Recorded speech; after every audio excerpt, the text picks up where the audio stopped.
বসি আছে তাই ঘুমাই তাহলে তুমি ফ্রেশ হও মুখ চোখ ধন ধুয়ে টুয়ে ডাক্তারের কাছে নিয়ে যাই ডাক্তারের কাছে যোগাযোগ করছি সবগুলো করছি সকালে ধরি এখন পক্তরে চলে নিয়ে যাবে। হ্যাঁ তারপর রংপুরের তারাগঞ্জে 5 মাসের এক মেয়ে শিশুকে গলা কেটে হত্যার অভিযোগ উঠেছে তার মায়ের বিরুদ্ধে।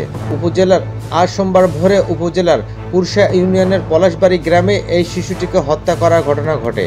পরিবার সূত্রে জানা যায়, আজ ভোরে শিশুটি কান্নাকাটি করছিল, তখন তার মা শিশুটিকে ঘরে নিয়ে গলা কেটে হত্যা করেন।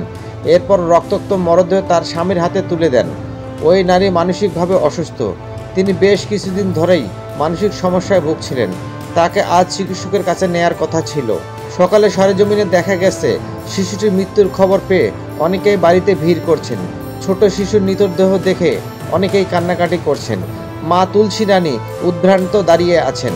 তুলসীর স্বামী হোটেল শ্রমিক বাবুলাল বলেন, কিছু বুঝে উঠতে পারছি না, কয়েকদিন ধরে বউ অসুস্থ, এজন্য বাচ্চাটা আমার মায়ের কাছে থাকতো, দুধ খাওয়ার জন্য কান্না করছিল সকালে, এজন্য ওর মায়ের কাছে বাচ্চাটিকে দেয়।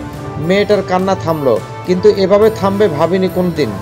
ওই নারীর শাশুড়ি পাতানি রানী বলেন, 5-6 দিন ধরে নাতনি আমার কাছেই ছিল, সকালে কান্না করছিল, তাই বউকে দেই দুধ খাওয়াতে। কিছুক্ষণ পর দেখি ছেলে হাতে করে গলাকাটা বাচ্চাটাকে নিয়ে দাঁড়িয়ে, বউ শুধু চুপ করে থাকেন। তুলসী রানীর ভাই মানিকচন্দ্র রায় বলেন, আমার বোন সন্তানদের খুব ভালোবাসে, কিন্তু অসুস্থ থাকলে মানুষ স্বাভাবিক থাকে না, সুস্থ থাকলে এ কাজ কোনোদিন সে করতো না।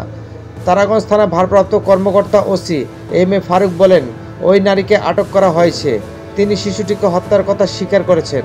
স্বজনেরা জানিয়েছেন ওই নারী মানসিক সমস্যায় ভুগছেন। এ ঘটনায় মামলা প্রক্রিয়াধীন।